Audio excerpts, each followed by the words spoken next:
ፓርላማው በአንድ አይነት ሀሳብ በአንድ አይነት ወጥ በሆነ አመለካከት ብቻ እንዲመራ ሳይሆን የሀሳብ ብዙሃነት የተለያየ ሀሳብ ዳይቨርሲፊኬሽን እንዲኖረው ነው። መንግስት መጠየቅ አለበት የሚለውን ነገር አሁን አስምረን ማለፍ አለብን ብዬ አስባለሁ። መጠየቅ አለበት። መንግስት ሊጠየቁ ነው። ጠቅላይ ሚኒስትሩ እዛ ቦታ ላይ ቁጭ ያሉት ለጥያቄዎች መልስ ለመስጠት ነው። ስለዚህ መጠየቅ አለባቸው። ኮንሰርን ያደረጉት ይሄን ኢትዮጵያ ውስጥ ያለውን እንትን ነው። ታዲያ ይሄ በአንዳንድ አስብላል እንዴ? በአማራ ክልል ሰዎች እየተገደሉ ነው፣ እየሞቱ ነው። በኦሮሚያም ክልል እንደዚህ። ስለዚህ የነዚህ ክልሎች አሁን ይሄን ሲሉ ነው ታደሰ ዋናው አፈጉባኤ አስቆሟቸው እኮ ዝጋው ማይክሮፎኑን ብሎ ማለት ይሄ ከባድ ነገር።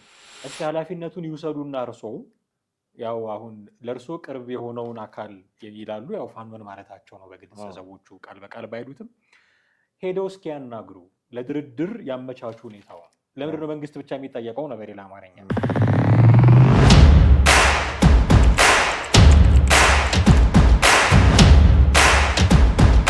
ሰላም እንዴት አላችሁ ውድ ቤተሰቦቻችን? ዘኢትዮጵያ ቻናላችን እየተከታተላችሁ ነው። ከኛ ጋር ስለምትሆኑ ስለምትከታተሉን፣ ሀሳብ አስተያየቶቻችሁን ስለምትሰጡን እጅግ አድርገን እናመሰግናችኋለን። የሰብስክራይበራችን ቁጥር 90 ሺህ ደርሷል። እጅግ አድርገን እናመሰግናችኋለን። አብሮነታችሁ አሁንም ከኛ ጋር ይሁን እያልን ወደ ዛሬው ፕሮግራማችን እናልፋለን። ትላንትና ዶክተር ደሳለኝ ጫኔ የህዝብ ተወካዮች ምክር ቤት አባል ናቸው። እንደሚታወቀው ባለፈው በህዝብ ተወካዮች ምክር ቤት ተገኝተው ለጠቅላይ ሚኒስትሩ ያቀረቡትን ጥያቄ ተከትሎ የተነሱባቸውን ተቃውሞዎች ለነሱ ምላሽ የሚሆን ትላንት በፌስቡክ ገጻቸው ላይ ያሰፈሩት ጽሁፍ አለ። እሱን መሰረት አድርገን ከባልደረባዬ ጥላሁን አክሊሉ ጋር ጥቂት ቆይታ እናደርጋለን። እስከ ፕሮግራማችን ፍጻሜ ድረስ አብራችሁን ቆዩ። ጥሌ እንዴት ነህ? ሰላም ነኝ አለው፣ እግዚአብሔር ይመስገን። የባለፈው ፕሮግራማችን ላይ የጀዋርን ጉዳዮች ነበር ያነሳ ነው። ዛሬ ደግሞ የምክር ቤት አባሉን የዶክተር ደሳለኝ ጫኔን ጉዳዮች እናነሳለን። ምንድነው የሚሉት ዶክተር ደሳለኝ ጫኔ? የተቃውሞ ትችት ኃላፊነትን መወጣት እንጂ ባንዳነት አይሆንም የሚል ጥቅል ነገር አስቀምጠዋል። እና ጠንካራ ጥያቄዎችን እንደዚህ መጠየቅ ባንዳ ያስብላል እንዴ የሚል ውስጣቸው እንዲህ አይነት መብሰልሰል ያለ ነው የሚመስለው። በእውነቱን ለመናገር በተለያዩ አጋጣሚዎች እሳቸው ላይ የተሰጡ ትችቶችን ስታይ አሁንም ሁሉንም ላለማለት እጠነቀቃለሁ፣ ግን የሚበዙት እኚህ የኤርትራ ተከፋይ እንደውም በፎቶሾፕ ሲሰሯቸው ኮታቸውን የኤርትራ ባንዲራ አልበሰው ምናምን ያስቀመጧቸው እና እንደሚታወቀው ምክር ቤት ውስጥ ከዚህ በፊት አቶ ክርስቲያን ታደለ ነበሩ። አሁን እሳቸው በእስር ላይ ነው ያሉት እና እሳቸው ዶክተር ደሳለኝ ጫኔ ናቸው ጠንከር ያሉ ጥያቄዎችን ሲያቀርቡ የምናውቀው። እንደዚህ ያሉ ጠንካራ ጥያቄዎችን ማቅረብ ባንዳነት ነው ወይ?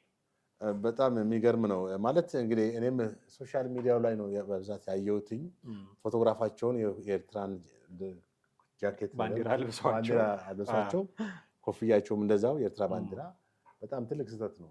ምክንያቱም ፓርላማው በአንድ አይነት ሀሳብ በአንድ አይነት ወጥ በሆነ አመለካከት ብቻ እንዲመራ ሳይሆን የሀሳብ ብዙሃነት የተለያየ ሀሳብ ዳይቨርሲፊኬሽን እንዲኖረው ነው። ሰዎች ታዲያ ለምን ፓርላማ ይገባሉ? ሀሳቦች የማይንሸራሸሩ ከሆነ የጠቅላይ ሚኒስትሩ ሀሳብ ማለትም የመንግስታቸውን አመለካከት፣ አቋም፣ ፖሊሲ ያንጸባርቃሉ። በዛ ላይ የተነሱ ሀሳቦችን መቃወም፣ መተቸት፣ ጥያቄ ማቅረብ እና የመሳሰሉ ነገሮች ማቅረብ ኖርማል ነው። በዓለም አቀፍ ደረጃ እንዴ በሰለጠኑት በዲሞክራሲ በበለጸጉ ሀገሮች እኮ በጣም ኃይለ ቃላቶች የመነጋገር ሁኔታ አለ። በእንግሊዝ ፓርላማዎች ምናልባት ከተከታተል በጣም ተነስቶ ነው ፓርላማ ላይ ሲናገሩ አሁን ኦብጀክሽን ይላል ተቃውሞ የጠቅላይ ሚኒስትሩን እንትን እና በጣም በኃይለ ቃል ነው የሚቃወሙት። እንግዲህ ይሄ በዲሞክራሲ የዳበሩ ሀገራቶች ላይ ያለ ነው። እንደዚህ ያደርጉ ማለት እንዳይሆንብን እንጂ ለዱላ የሚጋበዙም ሁሉ አሉ፣ የሚጣሉ አሉ፣ የሚደባደቡ አሉ።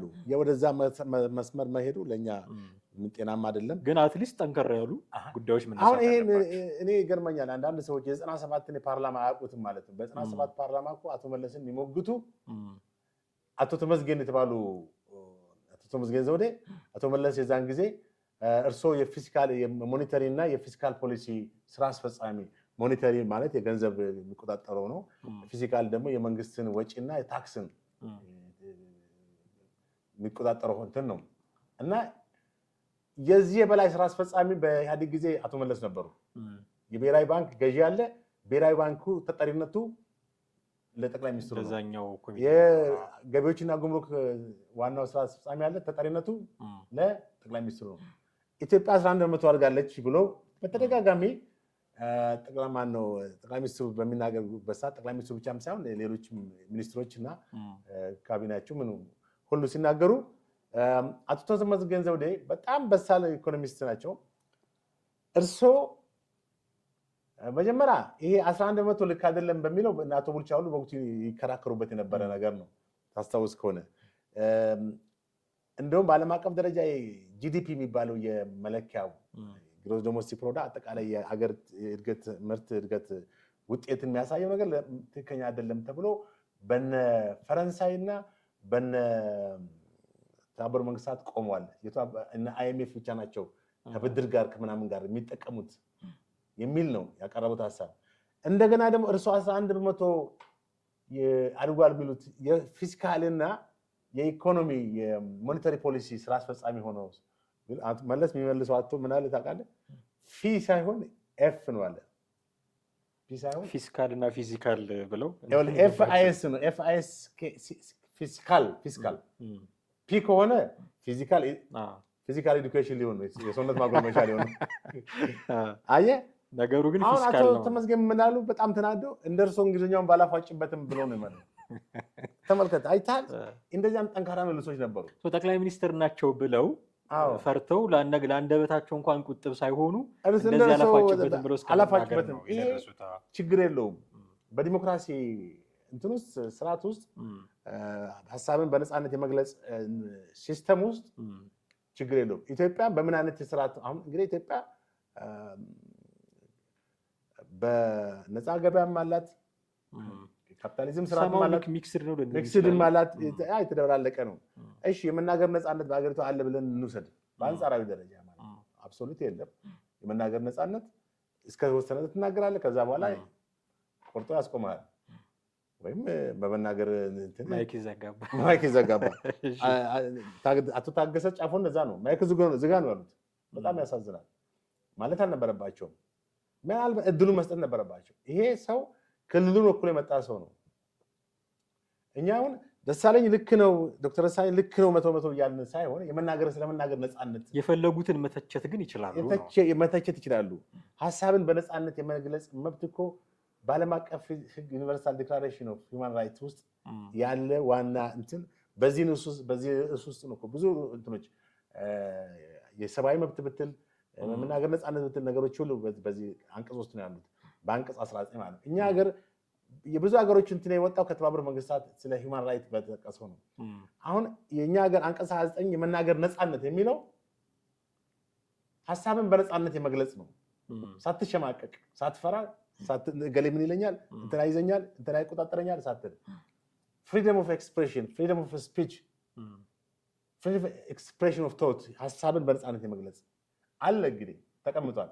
ይሄን በሶሻል ሚዲያ ላይ ይሄን የሚተቹ ሰዎች ይሄን አንቀጽም አያውቁትም ይመስለኛል። ወይንም አንድ ሰው ሆነ ከነሱ ከማይፈልጉት ነገር ወጣ ብሎ ከተናገረ ባንዳና ቅጥረኛ አድርገው መውሰድ በጣም ተራ ነገር ነው እና ዶክተር ደሳለኝ ጫኔ የአማራ ክልል የአብን ተወካይ ሆኖ ፓርላማ የገቡ ናቸው እና የባንዳነት ስራ በጭራሽ እሳቸው ጋር የሚሄድ እንዳልሆነ ነው በዚህ ደብዳቤያቸው የጻፉት። ምክንያቱም የራሳቸውን ባክግራውንድ ተናግረዋል፣ አንስተዋል። ወደ እሱ እንመለሳለን፣ አነሳልሃለሁ። እሱን ግን መንግስት መጠየቅ አለበት የሚለውን ነገር አሁን አስምረን ማለፍ አለብን ብዬ አስባለሁ። መጠየቅ አለበት። መንግስት ሊጠየቁ ነው። ጠቅላይ ሚኒስትሩ እዛ ቦታ ላይ ቁጭ ያሉት ለጥያቄዎች መልስ ለመስጠት ነው። ስለዚህ መጠየቅ አለባቸው። የሚያወድሱ ሰዎች ሲኖሩ እንደሚያጨበጭቡ ሁሉ የሚጠየቁ ሰዎች ሲኖሩም ደግሞ ማበረታታት ያስፈልጋል እንጂ ባንዳ እያሉ ማለት ሌሎች እንዲፈሩ ያደርጋል። በነገራችን ሌሎች ሰዎች ጥያቄ ካላቸው ነገ ከነገ ወዲያ ማህበራዊ ሚዲያ ላይ ባንዳ አባላለሁ ብለው እንዲሰጉ ያደርጓቸዋል። ጥያቄ ያለው ሁሉ ደግሞ የኤርትራ ወኪል ነው ማለትም አይደለም። የራሱ ጥያቄ ሊኖር ይችላል፣ የሚያምንበት ነገር ሊሆን ይችላል። የራሴ ሀሳብ ነው ብሎ የሚለውን የህዝብ ተወካዮች ምክር ቤት ማለት ሀሳብ የሚንሸራሸርበት ተወያይቶ እዛ ብዙ ነገር የሚጸድቅበት ቤት ነው። ኢትዮጵያውያን የተወከሉበት ቤት ነው እስካለን ድረስ የትኛውም ኢትዮጵያዊ ሀሳቡ ሊንጸባረቅበት የሚያስችል ነው።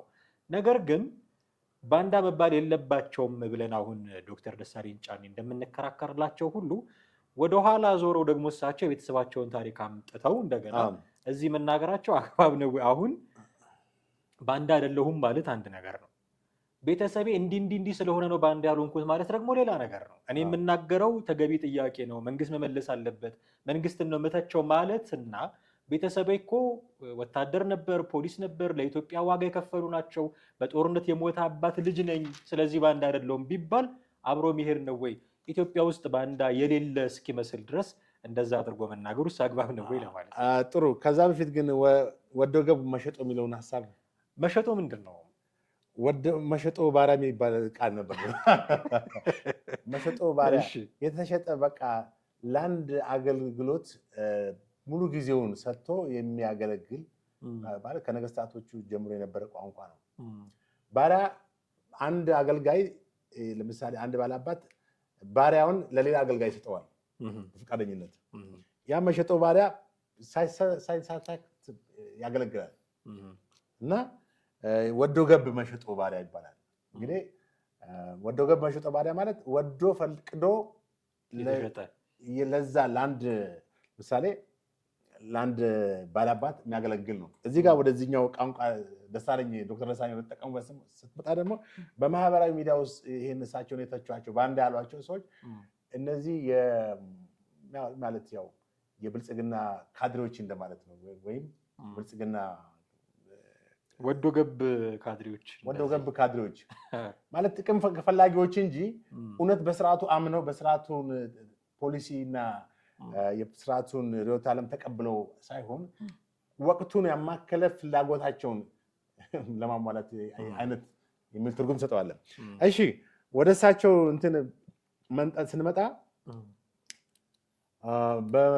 በጦረኝነት በቤተሰብ አሁን ንዴት አንዳንድ ጊዜ እንደዚህ ስትባል መናገራቸው ትክክል ነው ማለት እኔ እኮ እንትና ልጅ ነኝ ይባል የለ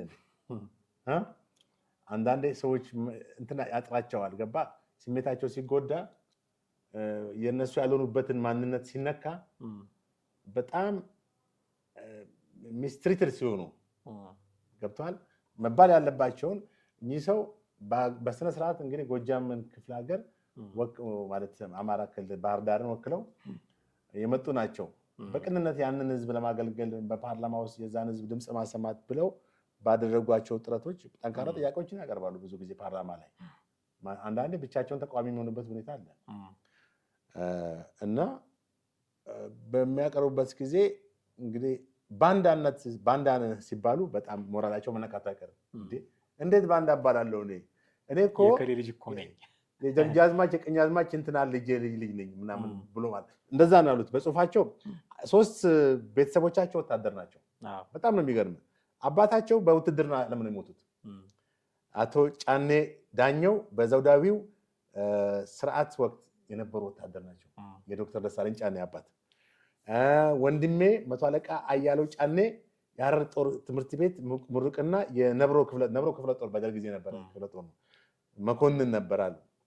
ሌላ ወንድሜ ተስፋ ሚካኤል ደግሞ በዚህ በኢህአዴግ የውርሶ ወታደራዊ ትምህርት ቤት አሰልጣኝ ነው። በኢህአዴግ ዘመን 3ቱ እንግዲህ በተለይ በዘውዳዊው አፄ ኃይለ ሥላሴ በደርግና በኢህአዴግ አባታቸው በአፄ ኃይለ ሥላሴ ወንድማቸው አንደኛው በደርግ አንደኛው በኢህአዴግ ያገለገሉ ናቸው። ቅድመ አያቶቻቸውን ሁሉ ጠቅሰዋል። ቀኛዝማች ደስታ ብሩና ብላታ ጥሩነህ ኪዳነ እንደ አብዛኞቹ የጎጃም ገበሬ አርበኞች ነበሩ ብለው ይሄ ቁጭታቸውን እሳቸውን ባንዳዳቸው የማህበራዊ ሚዲያው መሸጦ ያሉት እሳቸው እንግዲህ እሳቸውን ቃል እንጠቀማለን ወዶ ገብ መሸጦች ተናግረዋል። እነዛ በጣም በሀሳብ ብዙሃነት የማይቀበሉ ሰዎች በጣም አስቸጋሪ ነው። በመሰረቱ ፓርላማ ውስጥ ጠቅላይ ሚኒስትሩ እኮ ሀሳብ ብዙሃነትን ይቀበላሉ። ምንም አይነት እንትን የላቸውም። ምናልባት አንዳንዴ አልፎ አልፎ ትንሽ ጠንከር አድርገው የሚሏቸው ነገሮች ናቸው እንጂ የሀሳብ ብዙሃነትን እንደሚቀበሉ በተደጋጋሚ እንትን ትላለህ። በቀደም ስለ ጌታቸው ሲናገሩ ምንድን ነው እና ጌታቸው በአንድ የምንሰራበት ሁኔታ ነበሩ። ምክንያቱም ጌታቸው ደሳቸው የተናገረው ሰው የለማ አይደል እንዴ? እና ይሄ የሀሳብ ብዙሃነትን የመቀበል እንትን ነው። አሁን ችግሩ ያለው ምንድነው? እነዚህ በማህበራዊ ሚዲያ ውስጥ ያሉ ሰዎች የሚሰጣቸው ሀሳቦች ናቸው ትንሽ አስቸጋሪ። ግን የፈለገ ቢያናዷቸው ቤተሰብ አሁን እሳት አመድ ወለደ የሚለውን ተረት ለሳቸው መቼም አንድ ነገር የፈለገ የወታደር ልጅ ቢሆን አንድ ሰው አሁን ያለውን ነባራዊ ሁኔታ ላይገልጽ ይችላል። አሁን ናቸው ያልኩኝ አይደለም እንትን ነው። ግን እኔ ባንዳ አይደለሁም ለማለት የቤተሰብን ታሪክ ማምጣት ሪሊቫንት ነው ወይ ማለት ነው። ይኸውልህ ባንዳነት ከቤተሰብና ከኔ ጋር ባዳ ነው ብሎ ሁሉ ተናግረዋል። ኦፍኮርስ በቤተሰብ ይወረሳል። የአንድ ጀግና ወታደር ልጅ ሞር ወታደር እንኳን ባይሆን አገራዊ ጉዳዮችን የሆነ ብሔራዊ ስሜት ለኢትዮጵያ አንድነት ሴንሲቲቭ ይሆናል። ብሔራዊ ስሜቶች ይኖሩታል። ግን ሁሌ ያጋጥማል። የተለያዩ ስለ ሀገር ጉዳይ ያሉ ጽሁፎችን ሲያይ ዝም ብሎ ችላ አይልም። አባቴ እኮ ወታደር ነው እያለ ያን ነገሮች ያያል፣ ያነባል። ማህበራዊ ሚዲያው ላይም የሆኑ ነገሮች ሲተላለፉ ዝም ብሎ እንዳንዳንድ ወጣት በመዝናኛ ነገሮች ብቻ አያስተላልፍም።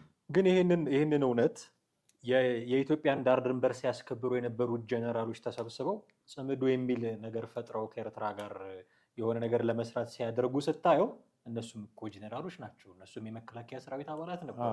እነሱም ወታደሮች ናቸው። እንኳን ልጆቻቸው ራሳቸው ያው መካድ ደረጃ እየደረሱ ያሉ አሉ። ስለዚህ ወታደር ልጅ ነኝና እኔ ባንዳ ልሆን አልችልም የሚል መከራከሪያ ቫሊድ አይደለም። መከራከሪያቸው መሆን ያለበት እኔ ምንም አላደረኩም። ተመልከት፣ ትክክል ያስኬዳል በተወሰነ ደረጃ። ሰዎች በየትኛውም ወታደርም ስለሆነ ሁልጊዜ አገሩን እንደወደደ ይቆያል ማለት አትችልም። እሱን ነው አገሩን ከርቶ ደንበኛ ትሪዝን በቃ አገሩን ሊሸጥ የሚችል ወታደርም አለ። በዓለም አቀፍ ደረጃም አሜሪካን ሀገር እንደ መክዳት የሚያስጠይቅ እንትን የለም። ኢሚዲየትሊ የሞት ፍርድ ነው የሚያስከትለው። የሀገርን ሚስጥር ወታደር ሆነ የሀገርን መረጃ ለሌላ ሀገር አሳልፎ መስጠት ሞት፣ ከሞት ውጭ ሌላ ነገር የለም። በቃ ሞት ብቻ ነው የሚያስፈርደው። የእድሜ ልክ እስራት አይደለም፣ ኢሚዲየትሊ ሞት ነው የሚያስፈርደው። እና አሁን እኛ ሀገር ወታደር ሆነው ሀገር የሸጡ በደርግ ጊዜ ነበሩ። ገሌ ገሌ አሁን እዚህ መድረክ ላይ ማንሳት ጥሩ አይደለም ስማቸውን። መጽሐፎች ላይ የተጻፉ ሰዎች አሉ። ጀነራል ገሌ ጀነራል ገሌ የደርግ ጀነራሎች ሀገር ሽጠው ነው ወያኔ የገባው ተብሎም ተወርቷል። መንግስቱ ኃይለማርያም ራሱ ሺህ ጊዜ ምንድን ነው ያለው? ሺህ ጊዜ ከመፍሳት አንድ ጊዜ መቅዘን ይሻላል ነው ያለው። በየጊዜው የፈሱ ከመኖር እየተዋጉ የሚሞቱ ነበር የሚመስላቸው ብዙ ሰዎች ራሳቸው እኮ መንግስቱ ኃይለማርያም። አዎ። እና እስቲ ያ ሰፊ ነው እንግዲህ ወደዚህ ወደ ዶክተር ደሳለኝ ጫኔ ስንመጣ ያነሳቸው ነጥቦች በጣም ጥሩ ናቸው። ማለት እሳቸው አጣዳፊ ውስጥ ችግሮቻችን ይልቅ እነዛ ላይ እልባት ከማስጠት ይልቅ የባህር በርን አጀንዳ ማድረጉ ምን ምክንያታዊ አይደለም። ምክንያቱም እዚህ በአማራም ክልል በኦሮሚያም ክልል ጦርነቶች አሉ፣ ግጭቶች አሉ።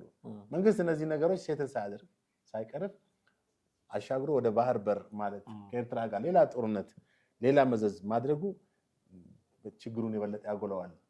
እና ኮንሰርን ያደረጉት ይሄን ኢትዮጵያ ውስጥ ያለውን እንትን ነው። ታዲያ ይሄ በአንዳንድ ታስብላ እንደ በአማራ ክልል ሰዎች እየተገደሉ ነው፣ እየሞቱ ነው። በኦሮሚያም ክልል እንደዚህ። ስለዚህ የነዚህ ክልሎች አሁን ይሄን ሲሉ ነው ታደሰ ዋናው አፈጉባኤ አስቆሟቸው እኮ ዝጋው ማይክሮፎኑን ብሎ። ይሄ ከባድ ነገር ነው። እነ ተሾመቶ ጋርም እንደዚህ አላደረጉም። ሰዓቱ አልቋል፣ 3 ደቂቃ ያቺ ተሰጣች ለነመራራ እንደዛ ነበር የሚሉት። ኤኒዌይስ አፈጉባኤ የግድ ለሁሉም ደቂቃውን አይቶ የመስጠት ኃላፊነት አለበት እንጂ ለገዢው ፓርቲ ያደላ አፈጉባኤ ብቻ መሆን የለበትም። በጣም ከባድ ነው፣ ያስተዛዝባል ካለፈ በኋላ። እንደው ብዙ እንዳንቆይበት አለፍ አለፍ እያለን እንድንሄድ አሁን ካነሳኸው የውስጥ ጉዳዮችን መጀመሪያ ሴትል ከማድረግ መነሳት ያስፈልጋል የሚል ምክር ሀሳብ ከማቅረባቸው ጋር ተያይዞ በማህበራዊ ሚዲያ ላይ የተነሳላቸው አንድ ጥያቄ አለ ለራሳቸው ለዶክተር ደሳለኝ ጫኔ። እስኪ ኃላፊነቱን ይውሰዱና እርሶ ያው አሁን ለእርሶ ቅርብ የሆነውን አካል ይላሉ፣ ያው ፋኖን ማለታቸው ነው በግልጽ ሰዎቹ ቃል በቃል ባይሉትም፣ ሄደው እስኪ ያናግሩ፣ ለድርድር ያመቻቹ ሁኔታውን። ለምንድነው መንግስት ብቻ የሚጠየቀው ነው? በሌላ አማርኛ ሴትል ማድረግ ካስፈለገ ነገርየው ከጦርነት ውጭ የሆነ ከወታደራዊ ኃይል ውጭ የሆነ ፖለቲካዊ አማራጭ እንዲያገኝ ከሆነ ትልቁ መንገድ መወያየት መደራደር ነው የሆነው። መቼ ሄደው እስኪ ያናግሩና እንደው ከሌላ ተሰጥቶትም ሄደው ያናግሩና እነዚህ ሰዎች ከመንግስት ጋር የሚገናኙበት የሚወያዩበት ጉዳዩም እርሶ በፈለጉት መንገድ ሴትል ማድረግ የሚችልበትን መንገድ እስኪ ለምን አይፈልጉም የሚል የቤት ስራውን መልሶ ወደ እሳቸው የመግፋት አይነት ትችትም ሲሰነዘርባቸው አይቻለሁ። በዛ ደረጃ ይህንን ማድረግ ይችላሉ ብለህ ታስባለህ? አሁን እሳቸው ባላቸው እንግዲህ እሳቸው በዚህ በቀረባቸው ክስ ያቀረቡት እንትን አለ፣ መልስ የሰጡት መላሽ አለ። በተለይ ክስ 3 ላይ ብለው ሁልጊዜ ትችት እንደ አማራጭ ሀሳብ አታቀርብ የተባሉትን እሱ ላይ እንትን ብለዋል። እንደውም እዚህ ላይ 3 ነጥቦችን ነው የጠቀሱት። አንደኛ እኔ ትችትና ተቃውሞ ሳቀርብ በዛ ውስጥ ዝም ብሎ ተራ ትችትና ተቃውሞ አይደለም፣ የመፍትሄ ሀሳቦችም አቅጣጫዎችም በዛም ይመለከታሉ አስቀምጫለሁ ብሎ ዘርዝረዋል። አንደኛ የጸጥታ ጉዳይን በተመለከተ በድርድር እንዲፈታ ከፋኖ ጋርም ያለው ከሸኔም ጋር ያለው በድርድር ፖለቲካዊ መፍትሄ እንዲያገኝ በሚል ማቅረባቸውን ተናግረዋል። ሁለተኛ የኢኮኖሚ ጉዳይን የተመለከተ አማራጭንም እንደ አማራጭ በአሁኑ ሰዓት ያለውን የኢኮኖሚ ግሽበት በተለይ መሰረታዊ ወጪዎች ላይ ያለውን መንግስት ሳይቀንስ የተለየ አዲስ እቅድ እንዲያቀርብና ፊስካል ፖሊሲን ተግባራዊ እንዲያደርግ፣ የውጭ ጉዳይ በተመለከተ እንደውም የኢህአዴግን ጠቅሰዋል። የውስጥ ሰላም የውጭ ስኬት ነው የሚለውን ጠቅሰዋል። እንደ አጠቃላይ እንግዲህ ብዙ አሁን የምታይበት መንገድ ነው። አንድን ነገር ሁልጊዜ አንዳንድ ሰዎች ትንሽ የሆነች ቃላቶች ከንግግር መሀል ይወስዱና ያችን ብቻ ያጎሉና በቃ ተቃወም ይላሉ። ሌላውን ጭብጥህን ዋናውን ሌሎች ሀሳቦችን ወደ ጎን ካስት ያደርጋሉ። አየህ አሁን ዶክተር ጫኔ እኮ የጠቅላይ ሚኒስትሩን ክሪቲሳይዝ አላደረገም። የሰላም እንትን ማለት ይሄ ወደ ጦርነት ይመራናል፣ እዚህ ጋር ጦርነት ሳንቀርፍ እንደውም ጠቅላይ ሚኒስትሩ በሰላም ነው ማድረግ የምፈልገው ብለው ማለታቸውን እንደውም አድንቀው ነው እና ባርጌኒንግ ቺፕስ ይላሉ። እንግሊዝኛቸው ራሱ አንዳንዴ ይመቸኛል። ይቅርታ የእሳቸው ዶክተር ጫኔ ባርጌኒንግ ቺፕስ ማለት እኔ ዲክሽነሪ ላይ ፈለግኩት የዲፕሎማሲያዊ ቀዳዳ ነው። የዲፕሎማሲ ቀዳዳ ማለት ምንድን ነው? እዚህ ጋር ፓወርህን ያለህን ወታደራዊ አቅም መያዝ አለብህ፣ ይገባኛል፣ አሰቤኔ ነው የኛ ነበር፣ በታሪክ አተናል 34 ዓመት ምናምን በታሪካዊ ዳራውን የጠቀስ በምታጨውበት ጊዜ ባርጌኒንግ ቺፕ ነው ማለት ያ ኃይል ያ አገር ዲፕሎማሲ ወደ ድርድር እንዲመጣ ግፊት ታደርግበታል። ኃይልህን እያሳየ ኃይልን ስታሳየ አልችለውም ይሄንን አካል ብሎ እንዲመጣ እና ይሄ የባርጌኒንግ ቺፕስ ብሎ የጠቅላይ ሚኒስትሩን እንትን አድንቀዋል። እና ጦርነትን እንደ አማራጭ ባንጠቀም የተሻለ እንደሆነ ነው የጠቀሱት። እንግዲህ እሳቸው መቼም እዛ ጋር ቁጭ ብለው የአብን ተወካይ ሆነው ሁልጊዜ የመንግስትን ፖሊሲና የመንግስትን አቅጣጫ እንደ ሌሎቹ የመንግስት የብልጽግና እንትኖች ሊደግፉ አይችሉም። የግድ መቃወምና የሚቃወሙት ደግሞ ዝም ብሎ ተቃውሞ ሳይሆን ተጨባጭ የሆኑ ወይም በምክንያት ላይ የተመሰረቱ ተቃውሞችን ነው የሚያቀርቡት እና በዚህ ላይ ሁልጊዜ በኢህአዴግም ጊዜ እንደነበረው ነው። ኢህአዴግ ጊዜ ለኢህአዴግ ያደሉ የሚመስሉ አንዳንድ ሰዎች ሁልጊዜ በጭፍንነት ኢህአዴግን የሚደግፉበት ነገር አለ። አንዱንም የኢህአዴግን ፖሊሲ እንኳን አይተውታል። ብቻ ኢህአዴግ ስለሆኑ ብቻ ኢህአዴግ ቲፎዞች ኢህአዴግ የዛን ጊዜ ወደ 4 ሚሊዮን ነው 5 ሚሊዮን ደጋፊዎች ነበሩት። እንትና እኮ ተፈራ አልዋ ነው 3 ሚሊዮን እኮ አይጠቅምም እኮ አለ። ቲፎዞ ነው እኮ ነው ያለው 1 ሚሊዮን ብቻ ነው ባለ አዲሱ ለገሰም ተፈራው የአማራ ክልል ብቻ ሶስት መቀም ዝም ብሎ ይሄ መናጁ አይነት ነው ገብቷል። ምንም እንትን የማይል ኮንትሪቢዩት የማያደርግ ለፓርቲው ህልውና ለፓርቲው ቀጣይነት ጉዞ ድጋፍ የማይሆን ቲፎዞ ነው። ተራ ቲፎዞ ማለት በቃ ለጥቅም ብቻ የተሰለፈ ነው እንጂ የፓርቲውን ፖሊሲ አምኖበት የፓርቲውን ፖሊሲ አውቆና ተረድቶ ጽንሰ ሀሳቡ ገብቶት አይደለም። አሁን እንግዲህ እኚህ ሰው አሰብን እንትን ማለት ጦረኝነት ነው ብሎ አይደለም የደመደሙት። እዛ መውረራችን ወደ አሰብ መሄዳችን እዚህ ያለው ገና ሳይቀረፍ ነው ብለው አስቀምጠዋል። ስለዚህ እዚህም እዛም ጦርነት ይሆናል። የውስጥ ሰላም ለውጭው ስኬት መሰረት ነው የሚለውን የጠቀሱትም ከዛ አንጻር ነው። ትክክል። አንድ ያነሱት ነገር ምናልባት ብንወያይበት ብዬ የማስበው መንግስት የባህር በር ጥያቄን እንደ ህልውና በመቁጠር ሀገሪቱን ወደ ጦር አፋፍ እየመራ ነው የሚል የጻፉት አለ። የባህር በር ጥያቄ የህልውና ጉዳይ አይደለም ወይ ብዬ ነው። እንግዲህ የባህር በር ጥያቄ የህልውና ጉዳይ እሳቸው በእርግጥ የባህር በር ማግኘትን እዚህ ጋር እንኳን እኔ ያሉ የ8ኛ ክፍል ያላጠናቀቀ አንድ የመስሪያ ቤት ፖስተኛም የሚያውቀው ጉዳይ ነው ብለዋል። የባህር በር የማግኘት ጥያቄ ዶክተር ደሳለኝ ጫኔ 100% አልተቃወመም፣ አካሄዱን የተቃወመው። ሁለተኛ አሁን ያልከው ደግሞ የባህር በር ጥያቄ የህልውና ጉዳይ ነው፣ እንደ ህልውና ጉዳይ በመቁጠር ነው ያሉት። እንደ ህልውና ጉዳይ በመቁጠር እቺ ነገር በእርግጥ ህልውና ነው። ህልውናችን ግን አሁን ባለን ተጨባጭ ሁኔታ ሂደን በኃይል ወይም አግሬሲቭ ሆነን የምንይዝበት ሳይሆን በብላትና ቅድም በጀዋር ላይ በተነጋገርነው መሰረት ህልውናችንን ማስጠበቅ የምንችለው በጉልበት አይደለም። እኛ በታሪክ ያጣናቸው ብዙ ነገሮች አሉ። ለምሳሌ እኮ ጅቡቲም እኮ የኛ ነበረች። ደርግ እኮ 100 ዓመት የሞላው እኮ በደርግ ጊዜ እኮ ነው። ደርግ የዛን ጊዜ ቀጥሎ እኮ ነው ያላቸው። ምን እንዲያደርግ እኮ ተብሎ ተጠይቋል እኮ ደርግ ምክር ቤት ራሱ 10ኛ አብዮት በዓል ላይ ነው ምናምን ላይ እኮ እንደዛ ተጠይቋል ነበር። የብሔራዊ ሸንጎ እንደዛ ነገር ብቻ ነበር። ለመንግስቱ ኃይለማርያም በቃ ይቀጥሉ ብሎ አስቀጠለ እንጂ ጅቡቲን እንኳን የመረከብ እኮ 100 ዓመት አፄ ምኒልክ የሸጡበት ዘመን እኮ ደርሶ ነበር። ስለዚህ የኢትዮጵያ እንትን ማነው የባህር በር የህልውና ጉዳይ ነው የሚለው አይደለም ነው ያለው እሱ እሳቸው አይደለም ነው ያሉት። እንደ ህልውና ጉዳይ በመቁጠር ሲሉ የህልውና ጉዳይ አይደለም ማለት ነው። ኦር ደግሞ የፕራዮሪቲ ጉዳይም እያነሱ ሊሆን ይችላል። ቅድም ካልነው አንፃር ሀገር ውስጥ ሴትል ማድረግ ያለው ኦኬ ለማለት የፈለጉት ምን መሰለህ፣ እሳቸው አሁን ይሄም ይጠመዘዛል ይቃል ከተመዘዘ ደግሞ ሌላ ባንዳ ሚል እንደገና ይጨመርላቸዋል።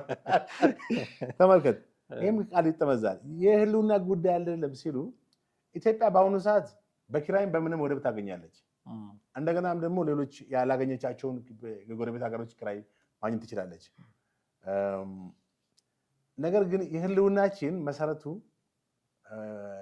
ሰላምና መረጋጋት የመጀመሪያው በሀገር ውስጥ ያለው ማለት ነው። ምን 100 ባህር በር ቢኖር ሰላም ከሌለ ምን ዋጋ አለው አይደል እንዴ? ግጭት ካለ ዛሬ 2000 ኪሎ ሜትር ባህር በር ያላት እኮ የመን የፈራረሰች ሀገር ነች በጦርነት። የሶማሌ 3300 ምናምን ኪሎ ሜትር ነው። እነሱም አንጻራዊ ሰላም ነው ያለች። አልሸባብ ከፈለገ ሄዶ ወደብ ማግኘት ዋስትና አይሰጥህም ነው ለሰላም ዋስትና አይሰጥህም።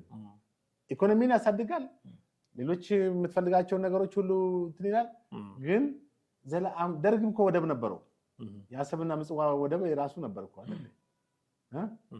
ስለዚህ ኤርትራ ወደብ ይዛ መች አደገች? ሁለት ወደብ አሁን እንኳን አንድ ወደብ ጨምራለች። አሰብ አለ፣ ምጽዋ አለ፣ ሌላ ደግሞ አንድ ሳውዲ የሰራው ወደብ አለ፣ የሆነ ወደብ አለ እኮ አሁን የሰሩት። ታዲያ ይሄን ይዘው ኤርትራ ያለችበት የት ነው ኢኮኖሚዋ ስታስቡ? ምን አይነት ሀገር ነች?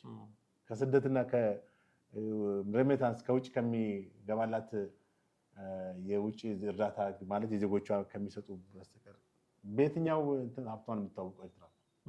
እነ ኢሳያስ ስልጣን ላይ እንደዚህ ሲንጋፖር እናደርጋታለን አሉ።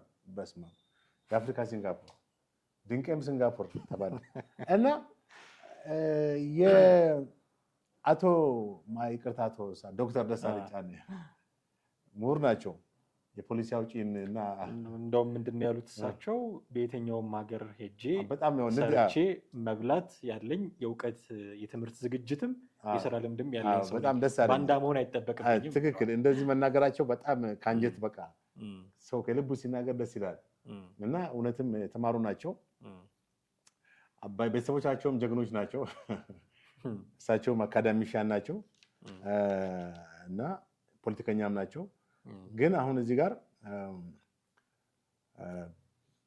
የህልውና ጉዳይ ነው የህልውና ጉዳይ አይደለም ሲሉ ትክክል ነው።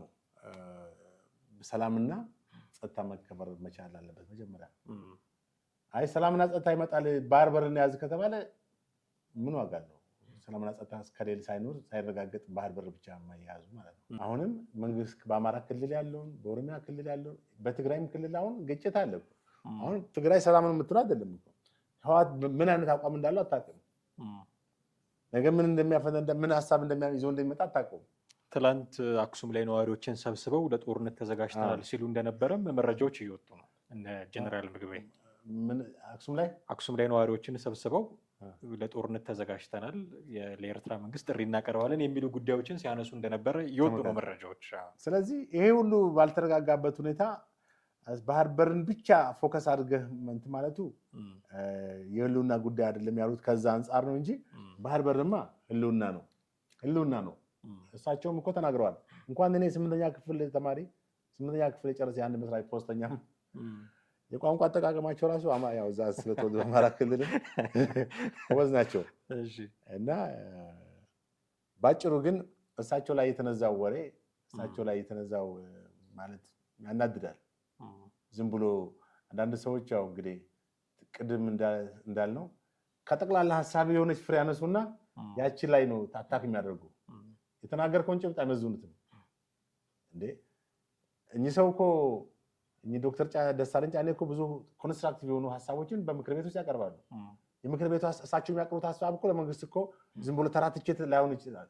ንግግሩን እንደውም ሲጀምሩ ንግግራቸውን በህዳሴው ግድብ የተገኘውን ስኬት በማድነቅ ነው የጀመሩት። ተራ ትችት ላይሆን ይችላል። መንግስት ያንን እንደዚህም አለ ብሎ እኮ ወስዶ አናላይዝ አድርጎ ቢጠቅመው እሱ ነው ኮንስትራክቲቭ የሚሆነው እሱ ነው ሊጠቀምበት ይችላል። ትችት እኮ ይገነባል እንጂ ሁሌ እኮ በርታ ብራቮ እኮ መጨረሻ ላይ ገደል ነው የሚያስገባ አይደል እንዴ? ኢህአዴግ እኮ ነፍሱ ያንሰራራው ከ97 የነ ልደቱ ሀሳብ ነው የሚባለው። ኮንዶሚኒየም ሀሳብ ከነሱ የተወሰደ ነው የሚባለው። አሁን ልደቱ ለኢትዮጵያ ምን አበረከተ ካልከኝ ኮንዶሚኒየም። ስለዚህ ከዶክተር ደሳለኝ ጫኔም እንዲህ ያሉ ሀሳቦች ይገባል የሚል ሊሆን ይችላል መልእክት። በጣም አድርጌ አመሰግናለሁ ጥሌ። ወደ ቤተሰቦቻችን እናንተም ከኛ ጋር ነበራችሁ ቆይታ እጅግ አድርገን እናመሰግናችኋለን። ዶክተር ደሳለኝ ጫኔ ከሰሞኑ እየተነሱባቸው ለነበሩ ተቃውሞች ምላሽ የሚሆን ጽሁፍ መጽሐፋቸውን አስከትለን ነው እዛ ላይ የተወሰነ ቆይታ ያደረግነው። ከኛ ጋር ነበራችሁ ቆይታ እጅግ አድርገን እናመሰግናችኋለን። በሚቀጥለው ጊዜ በሌላ ርዕሰ ጉዳይ እንጠብቃችኋለን። የትኛውንም አይነት ሀሳብና አስተያየቶቻችሁን በተለመደው መንገድ ብታደርሱን እንቀበላችኋለን። ጤና ይስጥልን።